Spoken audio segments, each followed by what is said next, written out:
మీ retirement life ఎలా సాగుతుంది ఇప్పుడు? భగవంతుడు నాకు రిటైర్మెంట్ ఇవ్వలేదు. ఓకే. ఒక బాధ్యత అప్పగించారు. ఆహా! సర్వీస్ నుంచి రిటైర్ అయిన తర్వాత ఇంకొక బాధ్యత నువ్వు చేయాల్సింది ఉందని చెప్పేసి నాకు ఈ బాధ్యత ఇచ్చారు కాబట్టి నేను రిటైర్ అవ్వలేదు. ఓకే. ఎలక్ట్రిసిటీ బోర్డు నుంచి రిటైర్ అయ్యాను. అవును సార్. యా. ఇప్పుడు మళ్ళీ వేరే జాబ్లో ఉన్నాను. ఓకే. సో మీకు ఆ జాబ్లో ఉన్నప్పుడు ఎప్పుడు అది వదిలేసి సినిమాకి రావాలి అని అనిపించలేదా? సినిమాలకు రావాలన్న కోరిక ఉంది సార్ నాకు. మ్మ్. అది నా ఆశయం కూడా, జీవితాశయం కూడా. సినిమాల్లోకి రావాలన్నది, ఒక సినిమా నటుడు అవ్వాలన్నది, అందులో ఒక ప్రముఖ నటుడుగా వెలుగుతూ ఉండాలని నాకు చిన్నప్పటి నుంచి ఉన్న కోరిక. ఓకే.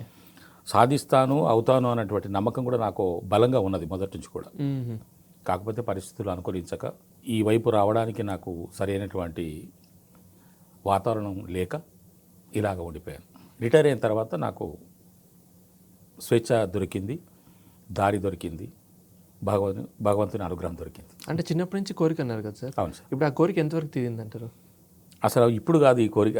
నాకు సినిమా నటుడు అవ్వాలనే కోరిక నేను 2017లో తీరింది నాకు. ఓకే. కానీ ఒక మంచి నటుడిగా, ప్రతిభావంతమైనటువంటి నటుడు అని అనిపించుకునటానికి అవకాశం ఇప్పుడు వస్తున్నది. కొన్ని సినిమాలు ఇప్పుడు చేసి ఉన్నాను, అవి రిలీజ్ అయితే మంచి పేరు వస్తుంది. ఓకే. అండ్ మీ నిజాయితీ మిమ్మల్ని ఇంత దూరం తీసుకొచ్చింది అంటే ఎంతవరకు కరెక్ట్ అంటారు? తెలియదు సార్, నేనైతే నిజాయితీగా ఉంటాను. ఆహా. ఎందుకంటే ఇప్పుడు గవర్నమెంట్ జాబ్ అంటేనే ఓకే వీళ్ళకి చాలా ఆస్తి వెనకేసుకునే అవకాశం ఉంటుంది అంటారు. సార్, సో బట్ మీ విషయానికి వచ్చేసరికి అది అలా లేదు. మీరు గవర్నమెంట్ జాబ్ కంప్లీట్ చేశారు, అది అయిపోయింది, ఇప్పుడు సినిమాల్లోకి వచ్చారు, ఇప్పుడిప్పుడే ఇంకా మంచిగా సంపాదించడం స్టార్ట్ చేశారని చెప్పి విన్నాను. అవును సార్. సో అందుకనేసి ఈ క్వశ్చన్ అడిగాను, అది ఎంతవరకు కరెక్ట్ అనేసి. అంటే కావచ్చు సార్, నేను 100% నిజాయితీగా ఉంటాను. ఓకే. మోసము, అబద్ధము, ఈ మనసులో ఒకటి పైకి ఒకటి, ఇవి నా దగ్గరికి రావు, నేను వాటి దగ్గరికి వెళ్ళను. బట్ ఇండస్ట్రీలో అవంతా ఉంటాయి కదా సార్? కుదరదు సార్. ఓకే. కుదరదు. కానీ నా దారిలో నేను వెళ్తున్నాను.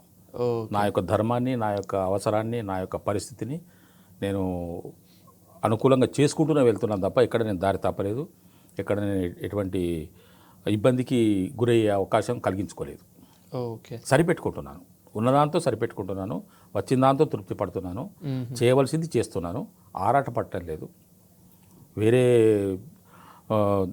ఆదుర్ద పట్టడం లేదు, హడావుడి చేసుకోవట్లేదు. ఉన్నదాన్ని, వచ్చిన దాన్ని మాత్రమే చక్కగా నిలబెట్టుకునే ప్రయత్నం చేస్తున్నాను.